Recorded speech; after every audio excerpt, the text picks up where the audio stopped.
Yeah, this is your man Kyle Means once again, back on YouTube with a quick little. We just had to set ourselves back up for this, and we're doing something that we haven't done for quite a while.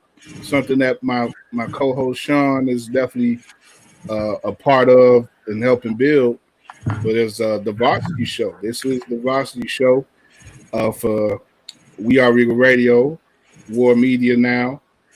And it's a show that, to give y'all a little history, Sean, it was just you, Joe, and D, right, who first did it. Yep. And then I remember being on I was on the very first show with y'all, and it was 2009. I told D this like a while back, and he didn't even remember at all. But but I remember being on the first show with y'all. I was still up in Wisconsin, and I called in because I was the only person y'all knew who wrote for sports, who actually wrote sports. Indeed.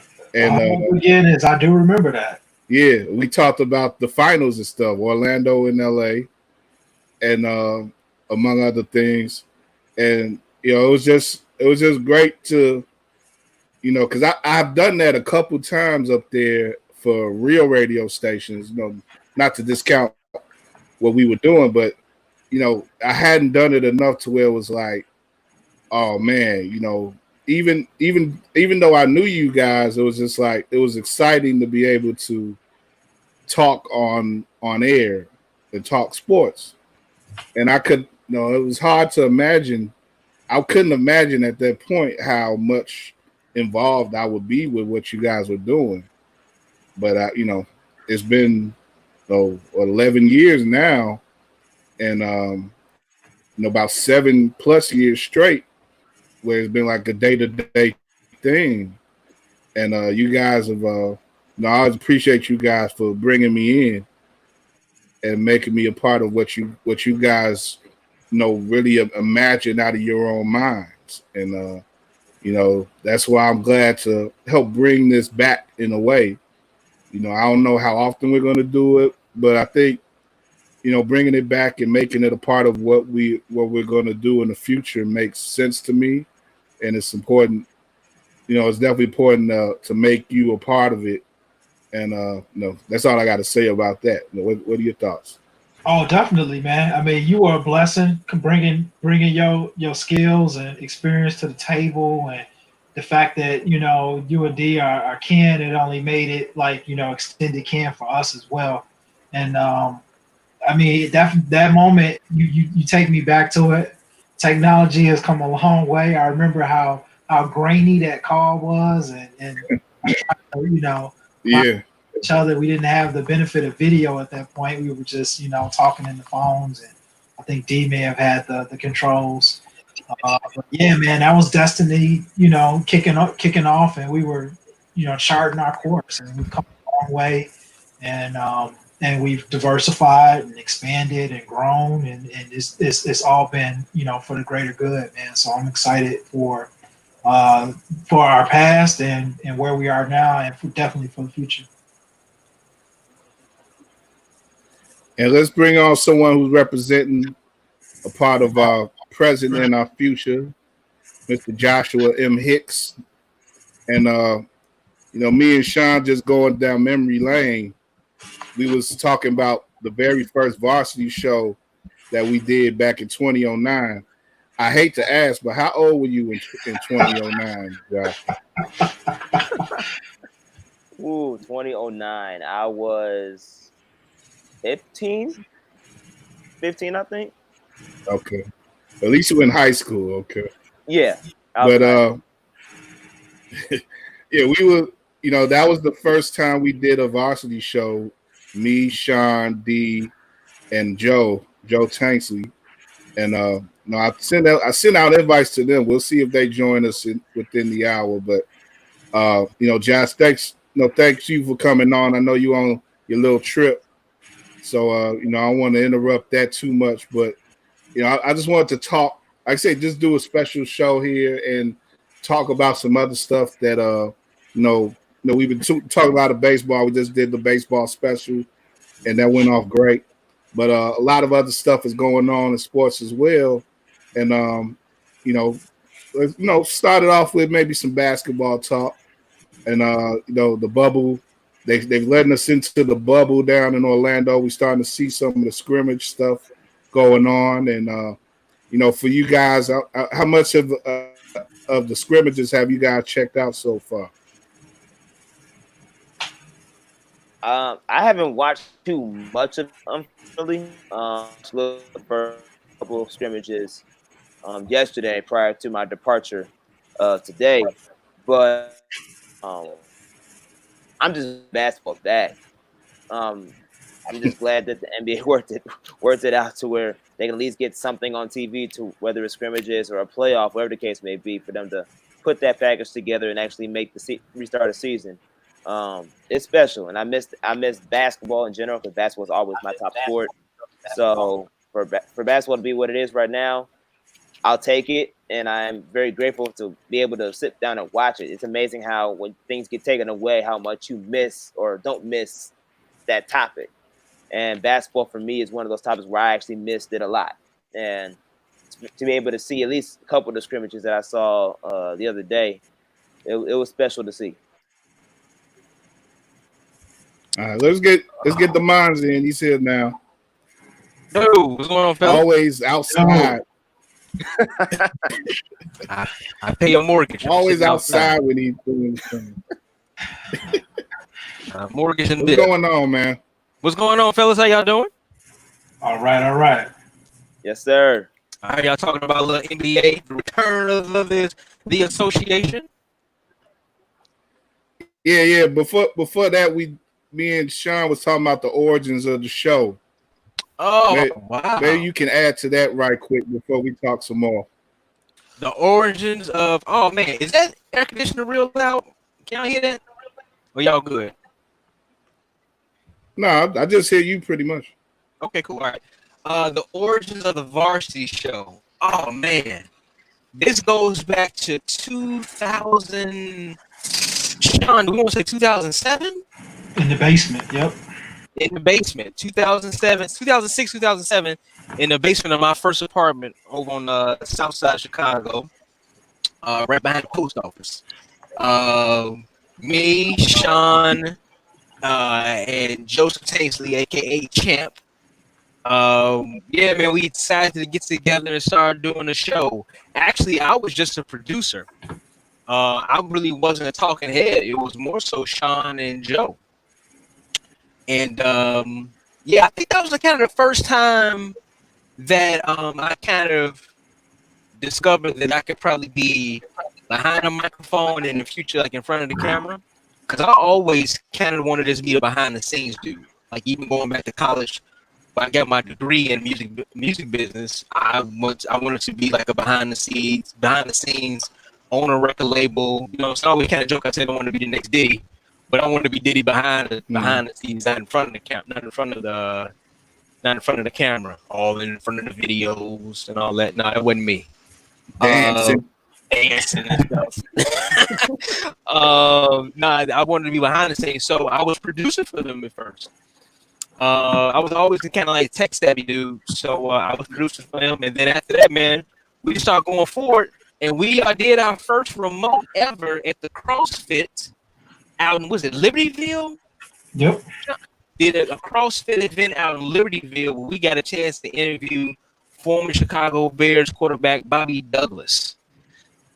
Still got pictures from that day. And I think Sean went out there like, yeah, man, it's Bobby Douglas. I'm trying to get him on the show. And we was like, okay. I mean, we didn't know anything, man. We was like straight with a computer and a laptop and some raggedy ass microphones. But we was able to interview one of the top quarterbacks in Chicago Bears history. And after that, man, it just went guns a-blazing, man. We just went forward and just kept doing the show, and big things happened, and you know what I'm saying, that was kind of birth of it all. Did you guys get Corver that way too? Yeah, this is another good story. So Brianna, who we know from Swank PR, over in Hyde Park, I think it's like a Chinese food restaurant, Thai restaurant right now. But it used to be Fly Clothing. Yep. Right? right up under the viaduct when you on 55th, right coming off of Lake Park, right? So I think Sean might have told me about it. Well, Sean didn't tell you, but I'm not for sure. But anyway, Sean's very instrumental in this. So we knew that Kyle Korver was going to be at Fly.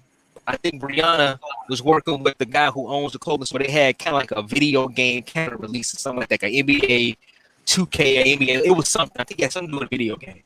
And Kyle Korver was going to be there. And I lived right down the street. Me and my wife, well, now wife, our first apartment together, we lived right down the street. So I told Sean, and I was like, yeah, man, Kyle Korver's going to be down there. And he's like, dude, you need to go interview him. I'm like, what? I'm like, nah, man. He's like, I'm telling you, D, go down there, get off your ass, go interview Kyle Korver. And I'm like, all right. And I'm putting on my coat, man, walking down the street. Chanel's like, my wife was like, you going down and interview him? I'm like, I guess so. I was just like, Sean told me to go down and interview him, so I guess I'm going to go interview him. So I went down there and I like stood in a line and I talked to Brianna. I'm like, hey, what's up? She said, hey, what's going on? I haven't seen Brianna in a long time. And she's like, you want to interview Kyle? I'm like, yeah, you know what I'm saying? I kind of got the sports radio show I'm trying to get started. She's like, all right, cool. Just stand in line. I'm like, okay. I stood in line and I got to him, man, and I shot off about maybe 4 or 5 questions and recorded it. She took a picture with us. And boom, it was kind of like, oh, man, that wasn't even that hard. Like, I think I can interview anybody. Once again, there it goes. So it was really more so from Sean pushing me, telling me to go down there and interview him. And I think after I got out, I called Sean like on 10, like, dude, I just interviewed Kyle Korver. And but it was good after that. So yeah, man, it was really instrumental with Sean just pushing me. And once again, man, that's how it got, Center Show got to rolling. Yeah, that humble beginnings, y'all. That humble day beginnings. was memorable to me. I mean, both experiences actually. I was actually with you though when we went to it was NBA Jam. It was a NBA Jam release. Okay. And Kyle Korver was there. I think he was there with his brother. And he was. Yeah, which was tripped out. Yep. And that was one of those moments where all the stars lined up. It was cold day, not a lot going on. Hey, let's go, man. Let's make it happen. And that's always kind of been our the way that we strided as a unit. And grateful for those opportunities when they presented themselves. Yeah, no doubt. Anytime we had a chance, man, for any opportunity to kind of like further the show and just kind of like sharpen our skills. Because like you said, Kyle, you just said we came from humble beginnings. Like, I'm saying, besides Joe and besides you, Kyle, you all have a journalism / broadcasting background. I went to school for music business. You know what I'm saying? I was trying to, like I said, wanted to move to New York and work at Def Jam. So I went to New York because I don't like it. So, but then I kind of fell into the whole thing. Kind of the radio bug bit me. But no, man, we coming from humble beginnings and not really having that background, and was like, hey, we're gonna do this like straight out the trunk. We gonna move this as best way as possible. Somebody gonna dig it. Somebody gonna like it. You know what I'm saying? We're gonna keep on working at it, and boom, there you go. Yeah, and we talked about it. For those who don't know, D is chosen to step away from the D and Davis show, and it's sort of the end of an era for us in that way.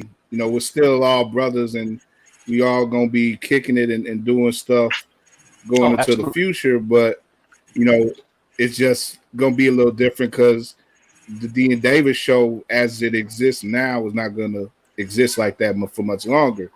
But it all stems from the Varsity Show, and it stems from these one-off things that that Sean and Demonze and Joe did, and doing I got involved around 2012, and we were doing more remotes and stuff, like stuff we did with your boy Clarence, and the time we went to the brewery down in Was it Blue Island or whatever? Argus Brewery. Rest in peace. Yeah. They're not even there no more. Argus. Yeah, they closed up. They're not? Yeah, I believe so. Yeah. But we've done a lot of stuff, man. It's it's good. We're all in different places now, but we're still all together. And we got like I said, we got a legacy that we built, and part of it is looking at someone like Josh, who we've been able to help bring along in the business. Is definitely something that is rewarding. And Josh has done a lot to represent us well, and what we've originally built, and add on to it. So I mean, definitely proud about it. I don't mean cut you off, but even with Josh and I, how we met, and that's working over there at Rewind Sports 60, the TV show. It was an internet-based TV show that was going to be on the Cube, which was an online platform that was mostly it got pretty big because of the broadcasting high school sports. And Jerry Rouse, shout out to Jerry Rouse. Ken and I met him covering Bears camp down in Bourbonnais. And he reached out to me like on a whatever day, just like, hey, what do you think about doing this? I'm like, all right, cool. And then I come down there. I think Josh, I don't know if he was there at the very first show. Were you there at the very first show, or the very first like kind of trial run or meeting or whatever like that? Yeah, I was there. Yeah. And just meeting Josh, and like, okay, this all right, young fellas, you know what I'm saying? But I'm still green myself, you know what I'm saying? We hadn't made it at the Score. We hadn't been on TV just yet, I don't think. I think we might have been just kind of getting into the red eye. Probably it might have been about that time. Yeah. And but Josh was there, man. He was there every time, man, working, helping us out, help setting up equipment. You know what I'm saying? And sometimes the show didn't even go on because it didn't work. But it was so cool to meet Josh because he was like, you know what I'm saying? He kind of reminded me of me when I first started, although, you know what I'm saying, his head was already in game. He was going for journalism. He was at Roosevelt, whatever like that. And I'm like, you know what I'm saying, kind of, you want to say straight off the streets, just trying to learn how to do this.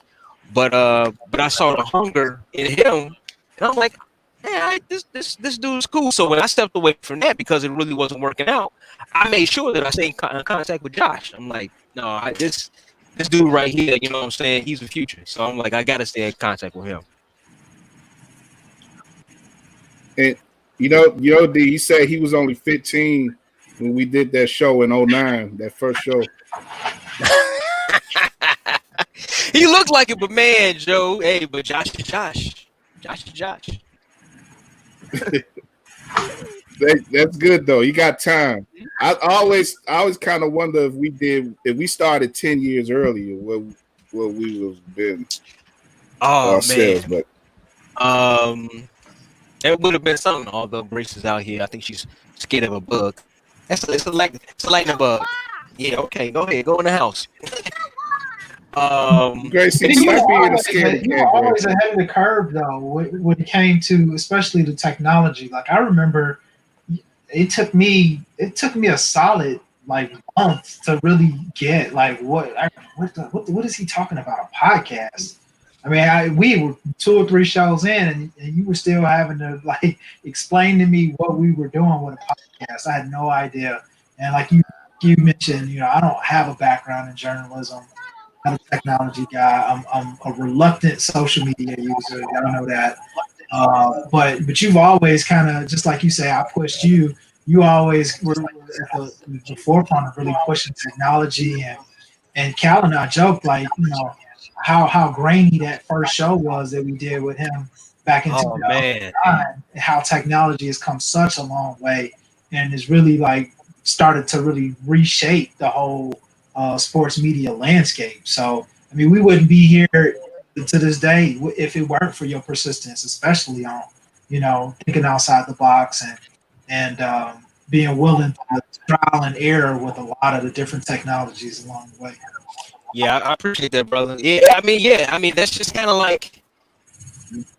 how media goes. You know what I'm saying? It's always something new coming out every so often, and you got to kind of be up on it. I mean, I kind of had an idea about podcasts because my first gig out of school at Columbia was working for my professor. It was a company. He had a company called IamMusicOnline.com, and we were the only black-owned company, only black-owned independent contractor with Apple Music. And I would sit and I would upload music to Apple. Like that was my job. I put music on iTunes. I was one of the first people, you know what I'm saying, to ever do that. So that's when I started learning more and more about, okay, yeah, podcasts. Oh, this is okay, all right. Oh, how can I do it? I can do it myself. Oh, word. Okay, all right. So that's when I really started to click because traditionally, what do? You do what Cal and you do what Josh do. You go to school for journalism, you get your degree, you work in the newspaper, you do this, or you go to school for broadcast, which I did at IMS. Illinois Media School, you go to school, you get an internship, then you be a producer at a radio station or like that. But with technology, it kind of like cut the middleman out. And then, you know what I'm saying, about 2006, that's when YouTube came around. I mean, I'm really putting dates on myself right now. It's like, damn, you can put videos up for yourself and people can watch them. Like what? And then I can take that file and put it there. And that's what, like Sean said, I was just kind of getting really hip to the game with the technology thing. And I was like, damn, dude, I think we could do this ourselves. Like, I think we could really do it ourselves. And I had to do a little convincing. But I think once we start to put things up, I think what really turned it around for us is when Sean and I and the guys, we did Michael Stokes, DJ M80. I'm sorry, Mike Calibers. That's the name. That's way back in the day. Mike Calibers. I got Dwayne, Weezy, whatever like that. Gotti. We did a tribute to Jay Dilla. Down at, was it Betty Blue Star? Sean. Most likely. Yeah, we did a tribute to Jay Dilla when he had just passed away. And we just got my camera. We got my little handheld camera I got from my parents for a Christmas present. Took that out there and started interviewing people in line to go into the club. And we was like, you like Jay Dilla? Oh, what do you think about Jay Dilla, man? He passed away. What about this song? What about that song? And we started getting all these people just talking to us.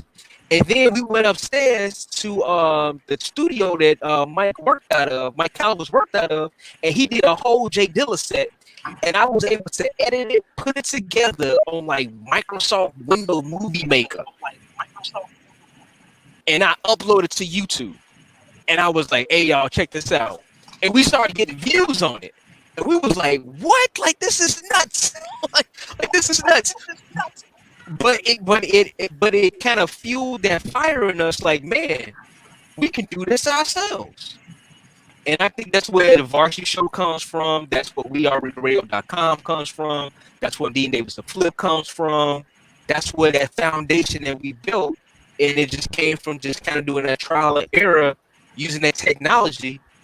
And kind of like you said, if we would have been around 10 years, if you say like if we were 10 years younger right now, what would we be doing? Is that what the question you were saying? What you was asking? Yeah, so either one, sort of like if we were 10 years younger when we started, or if we just had 10 more years to do what we were doing, to do what we've done. I think we'd be ahead of the game because technology. I mean, I couldn't imagine when we first started off, like some of the things that's available. This platform that we on right now wasn't even around. Wasn't even thought of. Nothing like this was even around. So if we would have had this kind of technology back then, dude, I think we would have really changed the game. And I think we made a big impression on the Chicago landscape, media landscape in general anyway. I think we had left some type of footprint, you know what I'm saying, some legacy there, no doubt. But if the technology was there for us like it is right now, you know what I'm saying, back then, man, we would have really been killing it. Yeah, you talk about the impact that we've had, like to have like in the last hour we had two guys like Jesse Menendez and Herb Lawrence coming on with us just to talk baseball. That is a credit to the work that we put in as well. Yeah. And how people are willing to work with us and support us, and we appreciate all that stuff. So, I'm glad we got to talk like this, because I think people who watch this, this is going to be up on YouTube, indefinitely. So people who watch this can get a better sense of where we came from and what we've done, and a lot of what's important, and I think in online media or independent media is sort of building up that narrative for yourself and letting people know, just because sometimes you just got to toot your own horn, so it's important. But well, like I said, wherever we go in the future, we do have something that we know that we built, and there's something that we could be proud of. So I just wanted to get that across. But before we still got some time here. Let's just get some regular talk, man. Just like a regular show from back in the day. That's right. And like I said, we was doing the NBA talk. D, you know what? You got any thoughts on the early NBA stuff that they've been doing down there in the bubble? Well, my biggest concern is, will this bubble stay intact? Will it not get popped? Because they are down in Florida, and right now what we doing, we living through this coronavirus pandemic, and Florida is a hot spot, right? So I'm just hoping that they're able to finish it. No one gets sick and become, very ill. I hope everybody just kind of, you get in and you get out, really, in all purposes. But mine, man, you know what? We was doing the show. We could listen to it on the DNA show. We posted the show, and I had something that was it was just kind of weirding me out about the whole thing. And it's so minute and it's so stupid, but it's very me. All the lights and the banners and stuff around the court. Do we need all that? All I want to hear is basketball squeaking, and I'm just watching some basketball. It's like, it's cool with the Black Lives Matter on the court. I'm all down for that, you know what I'm saying, obviously. But it was like, man, it's a lot of bells and whistles for arena. Ain't nobody in there. So that was one thing that kind of jumped out to me. But no, man, an actual play, I think it's going to be interesting to see. I'm going to see how in tune these guys are. So we watch the NBA, right? They're the most gifted athletes, in my opinion, in the world, man. Basketball players are rare beings. You know what I'm saying? It's the NBA is obviously, the cream of the crop. I want to see how in tune they still are with each other, having this big gap in time off. That's the one thing I'm very interested to see. Very interested to see what happens if they're able to do that. So I think once we start to see them back in the two things, and when they get around to the playoffs, it should be kind of like back to normal. I'm curious to see what that. I want to see how these guys sync back up. I have to say, I'm disappointed that more guys haven't come into the bubble out of shape already. There's too many guys that's in shape, man. You got Jokic. Jokic is thin. Carmelo is thin. I mean, Jokic, they got him playing point guard now because he lost so much weight. What's up with that? Didn't look bad, they got Bobo. Yeah, and they got Bobo. They got like the tallest lineup in the league right now, man. What's up with that? Josh, what you think about that? I mean, I don't know as far as the tallest lineup possible, but I think the addition of Bobo was actually a blessing in disguise for Denver, because he brings a whole nother demographic. When you're talking about a player who's 7 foot with a 7'9" wingspan, with the ability with the size of a center, but with the ability of a guard. Like, he can literally play as a 2 or a 3 when you get the ball on the wing. You put him in it. I was watching that was one of the few games that I actually got to see in that first, as far as the scrimmage perspective, and I literally saw Jokic and Bobo in a pick and roll. Like, name a time where you saw 2 7-footers in a pick and roll. Yeah. And especially with one of them being the main ball handler. And the crazy part is, both of them were handling the ball. And I think because of that additional demographic that Bobo has, especially with the fact that he has something to prove. I mean, he was passed up in the draft because of his injury history, and he wanted to bring out that message.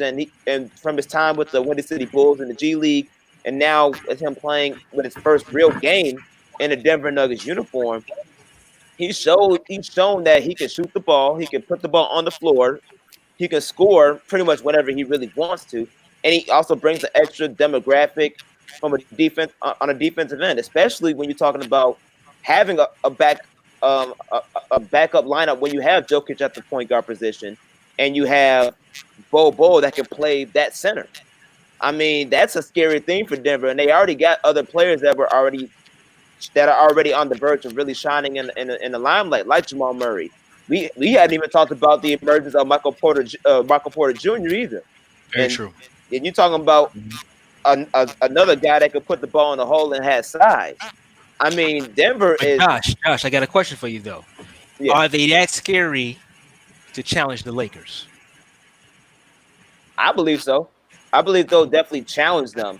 As far as getting over the hump, that's still tough to see, especially when you have two top 5 players on the same team, and one of them happens to be arguably the GOAT of our generation when it comes to, ultimately being the ultimate winner within any format. So it's kind of tough, especially since he's still the number 1 player in the league as of right now, and with his MVP season that he's had in year 17.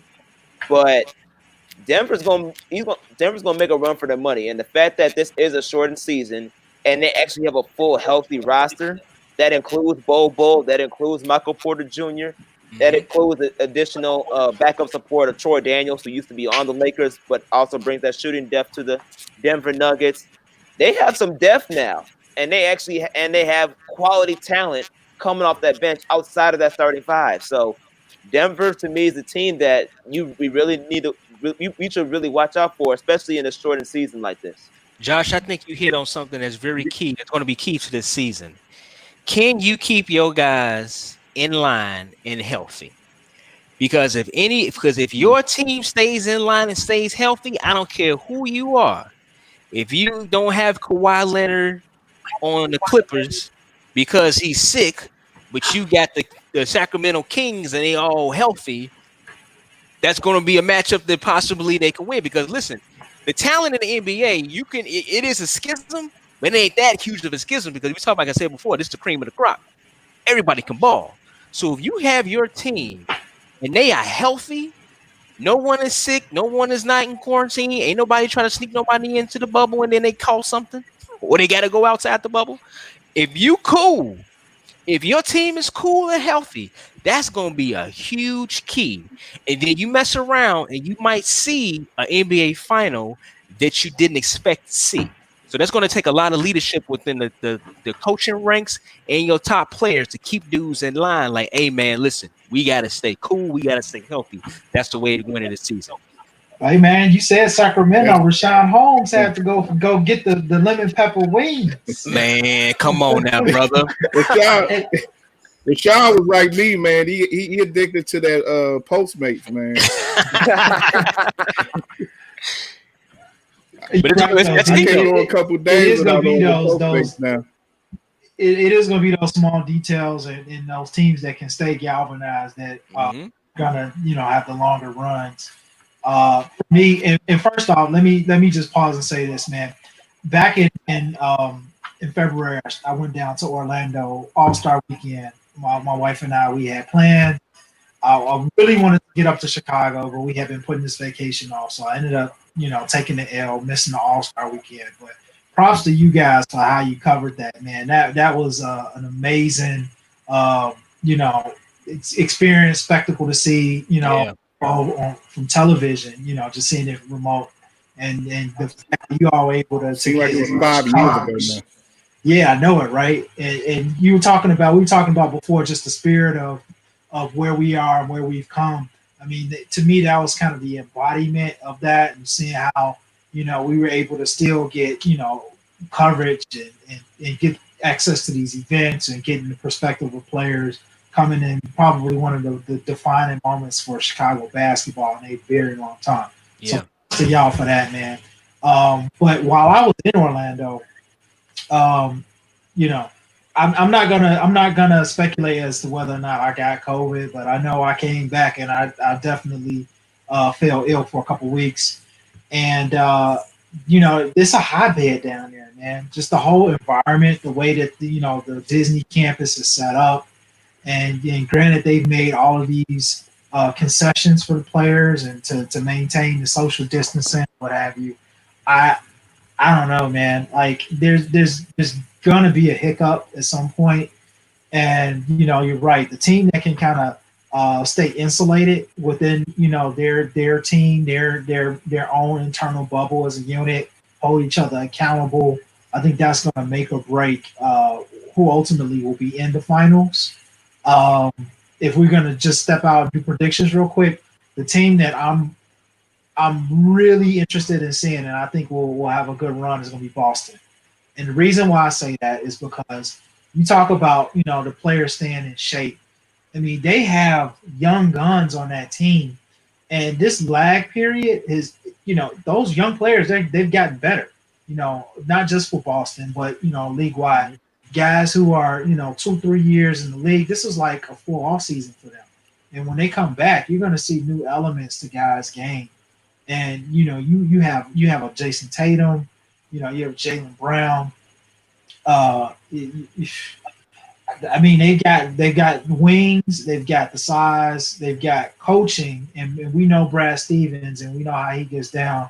I don't see a force being able to stop them in the East. As far as winning the championship, I don't know, but definitely out of the East, I'm rolling with Boston. Yeah, I agree with you on that, Boston Sean. got talent, yeah. Yes, they have the talent, but that's the thing. When you come off of a situation like this where you are lack of preparation and you're just basically starting off the grid again, sometimes your original playbook goes out the window and you just go straight to just common sense basketball 101. Yeah. Yep. And with that basketball 101 IQ, Boston has it to the T because they have 4 guys that if you give them the rock, they will get you a bucket. And in a situation like this, when normal offenses break down, you need someone that can fill up the sheet. And they have 4 guys that can do that all on one. Basically, you can play them all at once based on the lineup that you have, and that's becomes very forcible. Obviously, with the fact that Sean mentioned, that they're young, they do have experience. They did recently go to the Eastern Conference Finals without their best player. So they have that experience, and they have and as long as they can stay healthy, Boston's just as scary.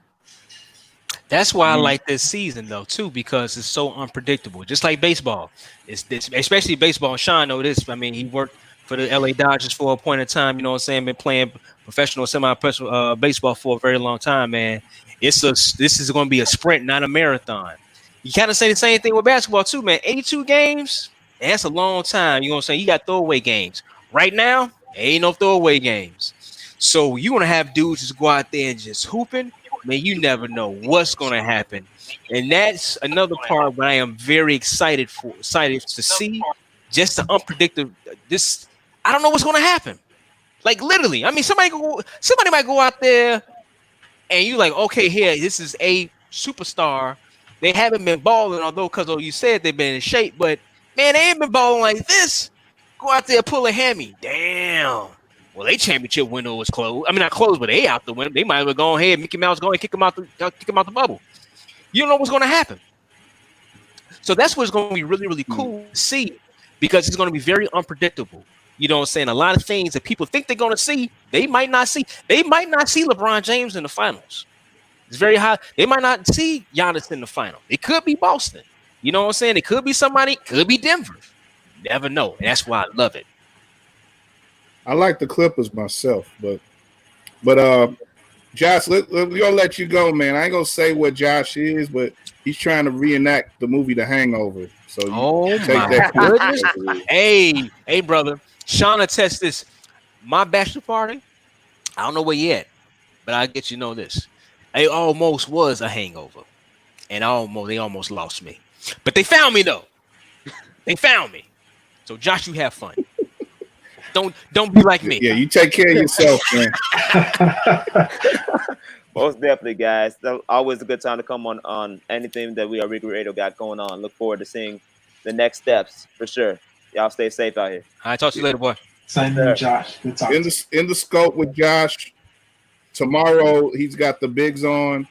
It's a great episode. Listen to that, and Josh's gonna be involved with the running with WARR stuff too. We're gonna ramp that up as the NBA gets going too. So definitely, Josh is, like I say, down with us and doing a lot of great work, man. So enjoy yourself, enjoy your weekend, because we're gonna get back at it next week. Yes, sir. Y'all be easy. Easy now, Josh. All right. All right. Yeah, we can wrap things up amongst ourselves, fellas. Yeah.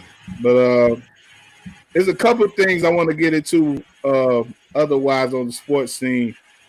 You know, we got to I want to get into some name games. Okay. We got a couple of name stories today. Washington football team has officially become Washington football team.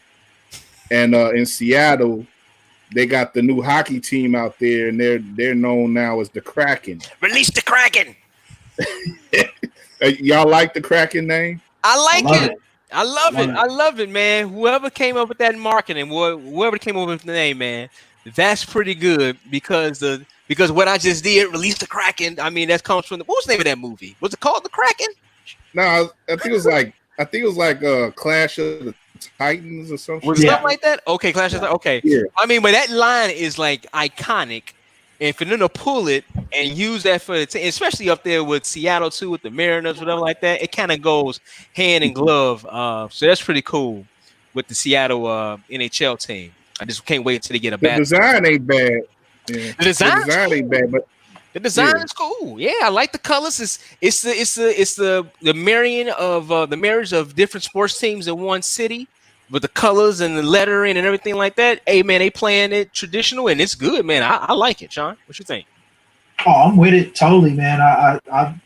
I appreciate the symbology. I actually reached out to a professor earlier today, fall to a sports marketing course, and we actually did a similar exercise where we came up with a new team, a new logo. This was for the MLS expansion. Mm-hmm. We went with the Charlotte Flight, and so a lot goes into that whole symbology and even down to the colors. And they hit the nail on the head with the Kraken. I love the tentacle kind of flowing up and the eye in the middle of the logo. I think that's dope. Yeah. And Seattle, they've been, what a great market, and they rightfully could be really salty as a city in terms of sports because of basketball and the exodus of the Sonics. But they stayed the course and they've done great things with the Seattle Sound and soccer and that rabid fan base. Just like when you watch the Seahawks and how rowdy the 12th man can be. And coming from Nashville, a hockey town where as an expansion team, they really kind of came on the scene and captured national audience for the way that the crowd kind of plays into the game itself. I think that they got a good shot, man, to really make some noise in the NHL and kind of turn the perception of an expansion club on its head a little bit and make some noise. Same way Vegas team did. Yeah, the Knights did do a pretty good job. Yeah. And this, what's so crazy? It's like the NHL of all the leagues that's expanding. You think they would not be the one that's expanding, but they'll let you know how much money is in sports. The NHL can even expand. Yeah. Right. And they had the spot, so they're at an even 32 teams now, so they get to even up their divisions and stuff, I think. So that and Seattle is a good sports town, like y'all say, so it's a good spot to expand too. The funny thing about the Kraken though, I saw a dude on Twitter. They said like the name of the stadium's got to be like the Crack House and stuff. The fans are gonna be crackheads. Oh no! And you know what? Some people might roll with that up there. Like, I'm a crackhead. Yeah. What the hell? The interesting thing, though, about that market, especially with the hockey, is the proximity to Canada. I mean, right now we're obviously not back and forth across the border, but if and when that returns, they'll be uniquely positioned to, have fans from Canada gravitate down. So that well played, yeah. Yeah, because I guess go ahead, Kyle. I'll say you bring up Canada right quick. We got to talk a minute about the Blue Jays. What's going on with that, man? They say they can't play in Pittsburgh. I don't know if they're gonna play in Baltimore, but they're gonna be a hobo team because they can't take their ass back up to Canada. Yeah, well, that is pretty weird. They gotta stay east, right? They gotta. I guess you want to play somewhere east of them Appalachians. Ideally, yeah. Yeah, I don't understand that. They can't share a stadium with somebody or something. Like what the hell is going on? It makes it more risky if you share a stadium, I would think. But is the reason they can't go back to Canada is because of COVID? Is that the main reason, right? But yeah, the government up there says they don't want because they're gonna be in contact with dirty Americans, so they don't want. Damn, the borders unlocked. Damn, ain't that something? They gonna have to find somewhere to play. I mean, they just can't be, sent out there in no man's land where every game is gonna be an away game for them. Yeah, I mean, nobody want. Yeah, it might. I mean, I guess that's. I was just kind of being a jackass right there, but I guess it's a possibility. You know what I'm saying? But they say they got a minor team in Buffalo, which I would like because then I think they could bring West Side Gun to the games and stuff. Hey, not bad at all. He could do the. Well, listen, minor league baseball fields are like littered across this country. So they can find somewhere to play. Yeah, it can go find somewhere to play. I mean, I guess they want to make sure that the dimensions are, cool, whatever like that. But it's minor league stadiums everywhere. They should be able to find a place to play. Yeah, you don't have. I don't think the ball field. To worry about. The ball field dimensions won't be an issue. I think it'll be the protocol for the social distancing that baseball has in place. Yeah. A lot of those minor league facilities, they just don't have the size of the clubhouse. That's true. Spaces you're not going to be able to accommodate. Buffalo is pretty close though, so very close. Yeah, I actually do some work in Buffalo, so it would be pretty dope. Yeah, that Lake Erie area. Sean, I think you hit it on the head too. I think that's the main reason why they haven't gone with Buffalo is because like the clubhouse isn't the room in the clubhouse isn't enough for social distancing and there's some other issues of that nature. But yeah, they got to do something, man. Yeah, and they got to stay east. They can't go nowhere else. They got to stay east. Yeah. But yeah, I just want to. Sean brought up Canada, so that just came in my head. But back to the name stuff with Washington. We've called them the slurs on our air for years. Damn right. And now they're officially not the slurs, so they're just they're Washington. They're not Washington. I think it should be the Washington Football Club. Maybe Washington FC, like a soccer team.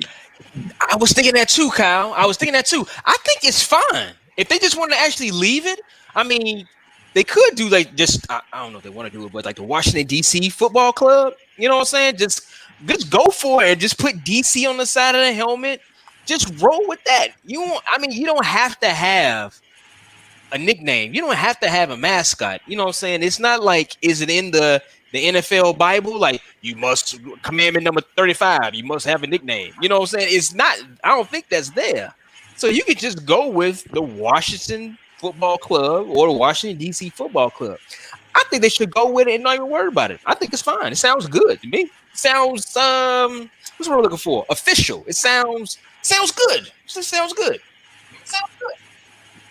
It's sort of a deconstructionist, I think is the word in style. It's like what old boy does with the off-white sneakers and stuff. So breaks things down to the components. Yeah. I don't know, but Sean, you got any thoughts on Washington and what they doing out there? You like you said, you work on projects and like in regards to the one thing that they probably would be leaving money on the table if they had such a simple branding, though. So they're not likely going to do that, of course, but they're going to go with some sort of name. I don't know. Yeah. Having another surname and another logo. I mean, that's a process in and of itself, and it's probably a smart idea for them to not rush that right now. But at some point, they're going to want to, rename the team and have, jerseys and, ball caps feature a new mascot to go along with that surname. So from a money standpoint, I do think that they'll come up with one. I read somewhere that the Washington Red Tails, may be the strong favorite for right now. Did somebody own that? That may be. So go ahead, D. No, it was a guy who actually, like years ago, started like trademarking different nicknames, different team names. He actually came out and said that he can have them. They can have them for whatever, like for free, I guess, whatever. But I did hear the Red Tail. He hustles better. Oh yeah, he is. I mean, if he'd be stupid if he let them go for free. I mean, you dumb. But I think the Red Tails is supposed to be in the honor of the Tuskegee Airmen. So, I mean, that's cool. Right. Like I said, though, I think you two are completely right when it comes to the fact of like the money-making machine of having a mascot and a name and logos and all that kind of stuff. But I think it just sounds good.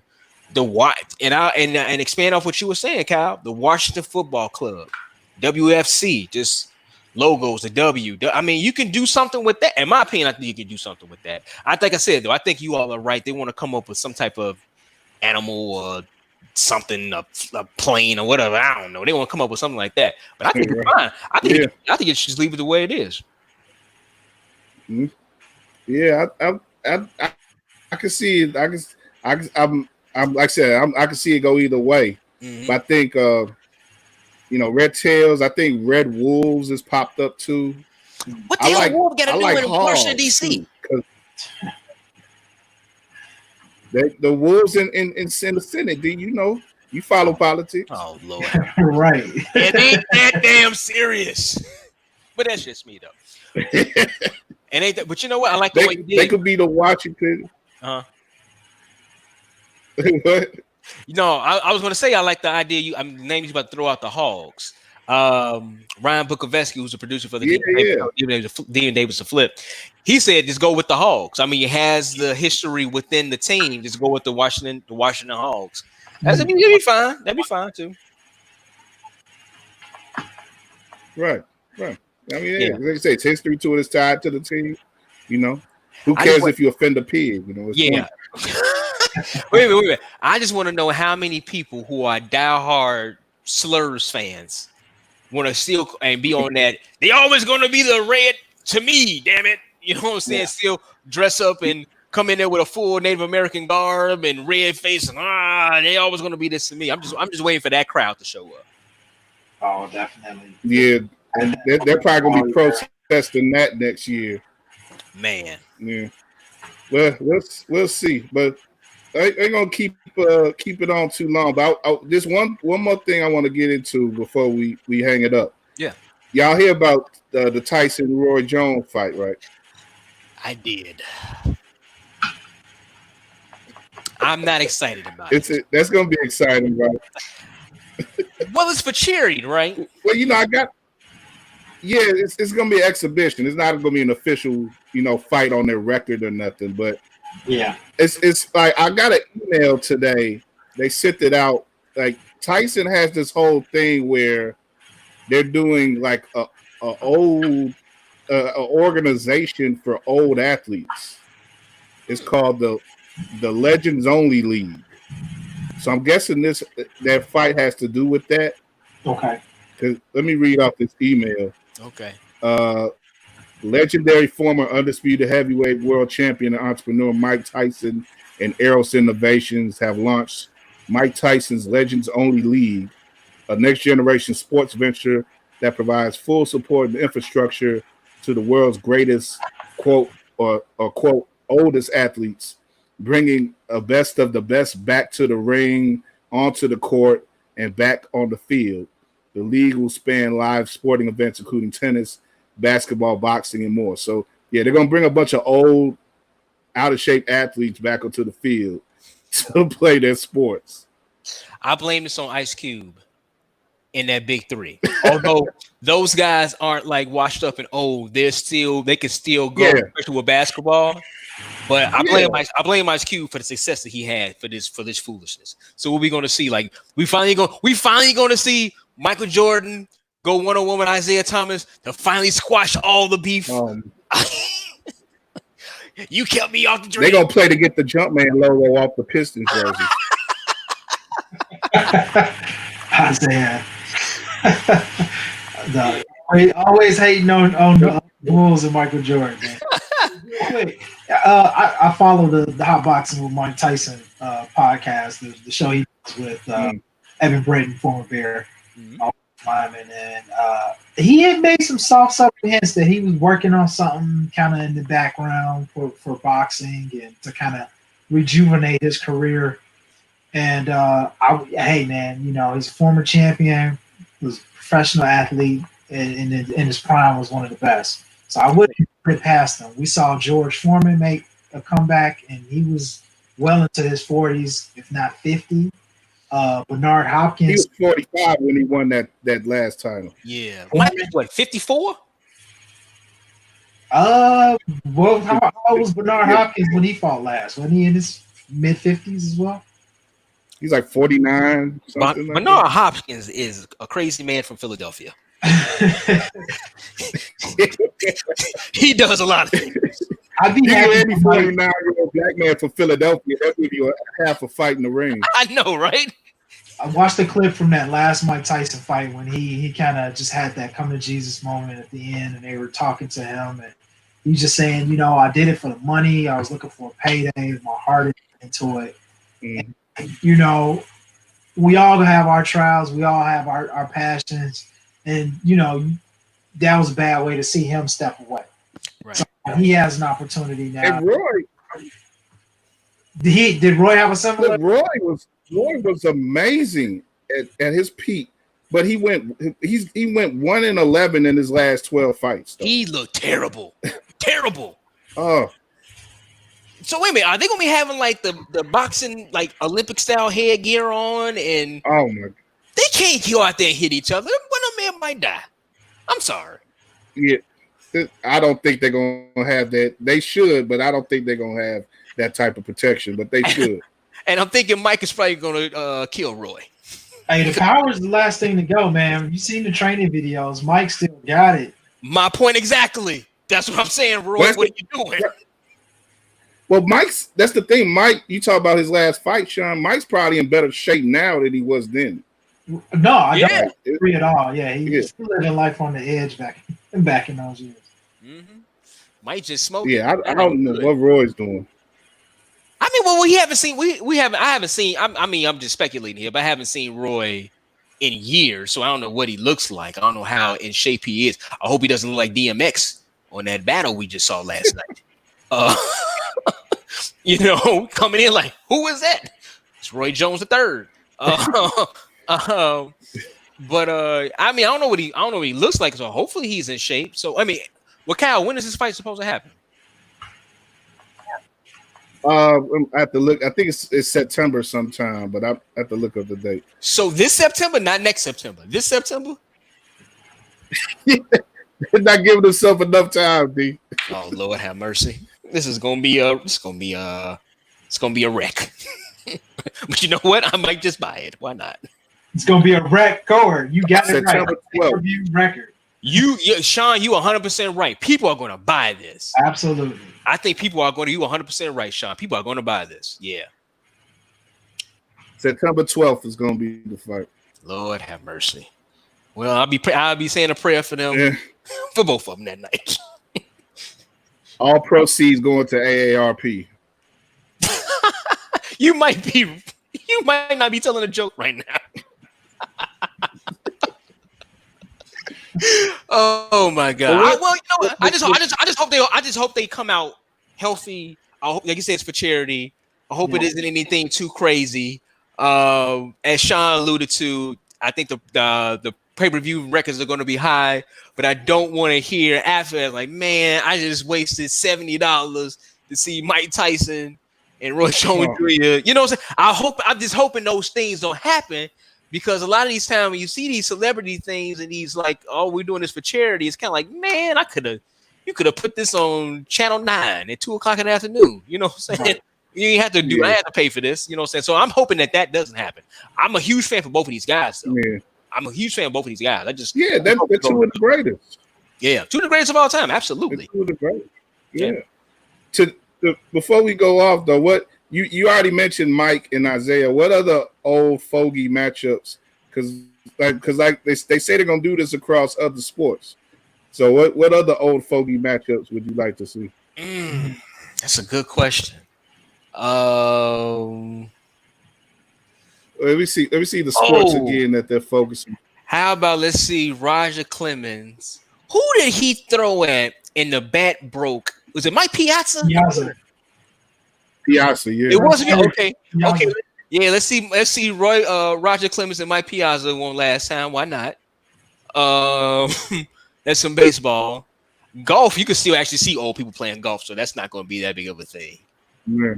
Tennis, I don't know. Put somebody. Tennis. Yeah. What about tennis? Who's my man who usually always be screaming on the court? I'm blanking on his name right now. McEnroe as against Agassi, or Sampras versus Agassi. Hey, that'll be kind of a cool. You know what I'm saying? That'd be sweet. That'll become cool. I guess the whole thing is what elder statesman, what elder legend is going to go out there and want to do this. I mean, you got to be paying them some good money to go out there because they might embarrass themselves. So you better pay them. So what kind of money do Mike got? Sean, you got anything? I'm just thinking about back in the day when the NBA used to have the Hall of Fame game. And they had to fix that when guys started getting hurt. I'm with you though, D. I think some good old, one-on-one showdowns with legendary baseball hitters and pitchers. That probably could be some nice TV. Maybe do a derby style.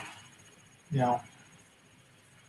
Let's see Nolan and Robin Ventura go at it again. Oh my God, I don't see Nolan kick Robin Ventura's ass again. That should be in a box. That should be a boxing match. Put them in a ring. Right. Let Robin shoot the fair one on them. Yeah, I know, right? I got you. I got your ass this time, Nolan. I don't know. I just hope I hope it turns out. I hope the fight is cool. When I first heard about it, because I thought that he was actually making a comeback, and I was like, no, man, Mike is too old. He go out there and fight some kid 25 years old. Mike be laid out somewhere again. So I'm like, so this is cool. This makes more sense. It's going to be for charity. This makes a lot more sense. Mm-hmm. Yeah, hopefully they don't embarrass themselves and they don't do nothing tragic. So let's see. We'll see how that go. I think they say that Nate Robinson is fighting in the undercard too in that fight. Yeah, he's fighting a YouTuber dude. Yeah. Now that actually might, because Nate Robinson, one of them Paul brothers. Yeah, he got to be our age, right? Maybe a little bit younger than us. So he's in his 30s. We're in our 30s. So he's probably like maybe a little bit younger than us, maybe the same age. So that's competitive. You know what I'm saying? That might be something. It's probably gonna look like a drunk fight in front of a club, but so it'll probably be entertaining. Yeah, it's gonna be interesting, man. But let's leave it at that, though, man. I'm so glad we did this. Yes, you guys, been great to chop it up with you as always, and we'll see. We'll do more of these definitely in the future. More varsity shows. I'll see about. I can't say it'll be a regular show as of now, but it may be in the future. But we'll definitely do more specials, if anything, going forward. And Sean and D, of course, will stay busy. If you want to let the people know how to reach y'all, and of course, D and David show always. Like I said, we're counting down the last shows with D, but Sean, of course, is online as well every now and then on Twitter. you want to let the people know how to reach you. You know, what's up? Let them know. You catch me every now and then on social media. I'm a reluctant social media user, but I'm at the handle at Craft So Shy. And from time to time, you will see. I'll still contribute on the website, of course. WARRegalradio.com. Yeah, if you want some one-off Bulls talk entertainment, I'll keep up with the C Red Nation and Shawnee is your guy. yeah, so you can find me there. Yeah. You can always find me on Twitter and IG at Demonze1, DEMONZ1. And like I said before, at D and Davis Show. Once again, it's at D and Davis Show. That's on IG and Twitter as well. Yes, I am stepping away from the shows, but you know what I'm saying? I'm not going to be stepping away from social media. I always got my 2 cents so I can rant about something. And, you know what I'm saying? Maybe I will pop in every once in a while. You know what I'm saying? We have these varsity shows. You know what I'm saying? It'll be probably far in between, but you know what I'm saying? I can come in and, you know what I'm saying, say some nonsense as I usually do. And it just has some fun to chatting up with y'all. We always can do it. Yeah. And if anything, man, this is the first show that, real quick, this is the first show that we put together years ago. And I think I would have been crazy not hopping on this show right here because this was started Demonze D. Spruiel in this media game in general. You know what I'm saying? So I love this show. Obviously, I love you two guys, man. Kyle's blood, Sean's my brother. But it would have been crazy for me not to be on this show. So I always got love for the Varsity Show. So you got the T-shirt upstairs, you know what I'm saying? So, but yeah, man, I love this. I love the invite too, man. Thanks, Kyle, for letting me know about it. Yeah, thanks for making time for us, D. And yeah, you go. You know, you see on the bottom of the screen, WARRegalradio.com is the center piece for everything we do. You can link up to our podcast, WARR on Anchor. D and Davis on Anchor, but also D and Davis on SoundCloud. You know, writing new original content all the time, every week, and you know, YouTube. You know, if you watch this on YouTube, we definitely appreciate it.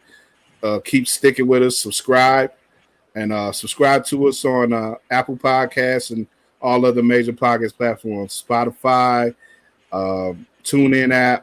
iHeartRadio we're on now, so you know we not you know, we out here, man. We still out here, and you know we definitely gonna give you more what you're looking for as sports becomes a regular thing again. We do that and more. So you know, definitely show us love. We'll show it right back. You can show me love at work_right on Twitter, KMean on Instagram, and yeah, we gonna keep it moving, y'all. That's how we do it. This is a Regal Radio throwback, and yeah, we gonna keep it moving into the rest of 2020, however it plays out. You know, we may be like the last cockroaches on the block. You know? we survivors. You know, that's we survivors. That's the main point. You know, and you know, we gonna keep it moving. So, like I say, blessings to you guys.